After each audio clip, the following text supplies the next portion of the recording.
Obrigado, Tolezinho. Obrigado, deputado Henrique Fontana. Com a palavra, a deputada Caroline de Toni. Depois, deputado Zé Neto.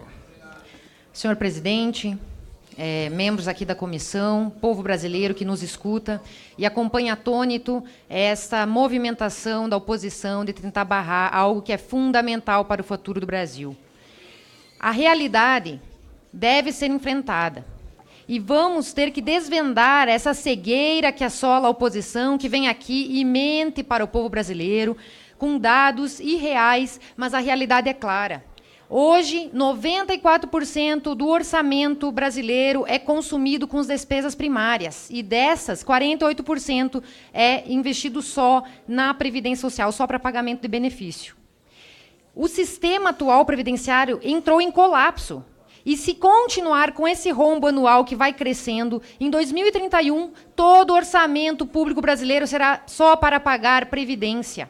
Então você, senhor e senhora, dona de casa que me escuta nesse momento, tudo que é gasto com saúde, com educação e com segurança hoje no Brasil, pega todo esse orçamento, você soma, multiplica por 2. A Previdência hoje consome 2 vezes mais do que os gastos com segurança, saúde e educação. Por isso, é uma necessidade e urge que façamos essa reforma. E, inclusive, a oposição esquece que, ao longo da história da nossa Constituição, já foram feitas 6 PECs de reforma da Previdência, das quais 3 foram na época do PT. 2 foram feitas sob o governo Lula e 1 sob o governo Dilma. Inclusive, a dona Dilma, ex-presidente, ela proibiu a desaposentação, que era algo previsto em benefício do aposentado. Ele voltava para o mercado de trabalho já aposentado e tentava acrescer esse tempo na sua aposentadoria para melhorar o benefício. Ela vetou o texto que permitia a desaposentação, que inclusive o STF já permitia. Ou seja, quem que prejudicava os mais pobres e aposentados aqui? Não é o governo Bolsonaro. O governo Bolsonaro está em favor dos mais pobres e em favor dos aposentados, porque não adianta ter aposentadoria e não ter dinheiro para pagar. Então, nós temos que enfrentar a realidade.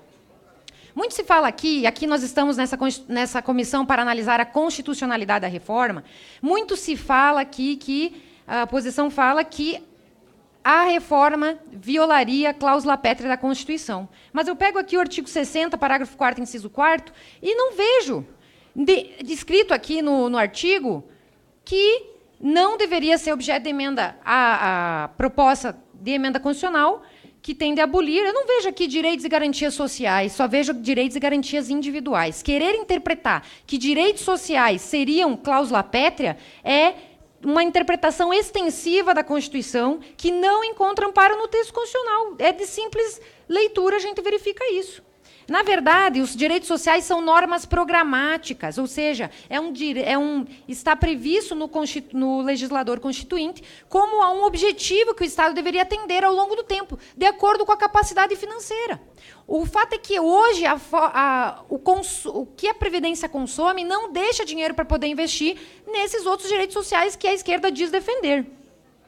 Então, além de nós lermos, e não está previsto nas cláusulas pétreas os direitos sociais, do qual está a aposentadoria no artigo 6º da Constituição, mesmo se, digamos que ele estivesse escrito aqui, no artigo 60 da Constituição, mesmo se tivesse escrito, poderia ser objeto de reforma, porque o que o artigo 60 prevê é que não se pode abolir os direitos e garantias.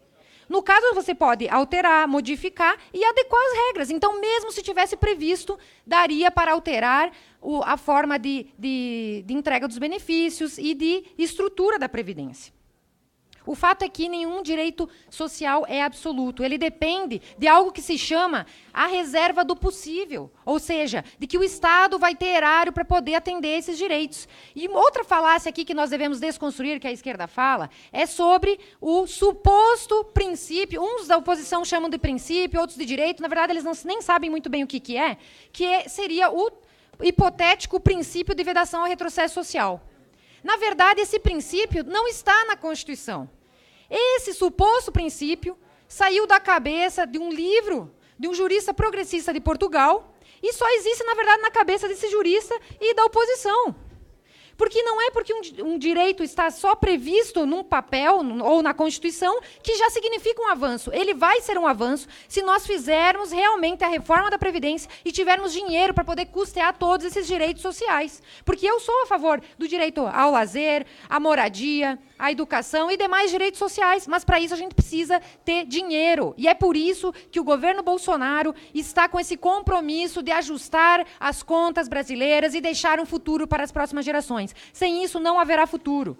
Vamos falar agora da suposta alegação de cobrança de dívidas. Porque se cobrasse a dívida dos grandes devedores, não precisaríamos reformar a Previdência. Em primeiro lugar, mesmo se cobrássemos e todos pagassem, não seria suficiente para acabar com o rombo existente. Ao contrário, o governo Bolsonaro criou normas ainda mais rígidas para a cobrança dos devedores, para dar mais efetividade a essa cobrança.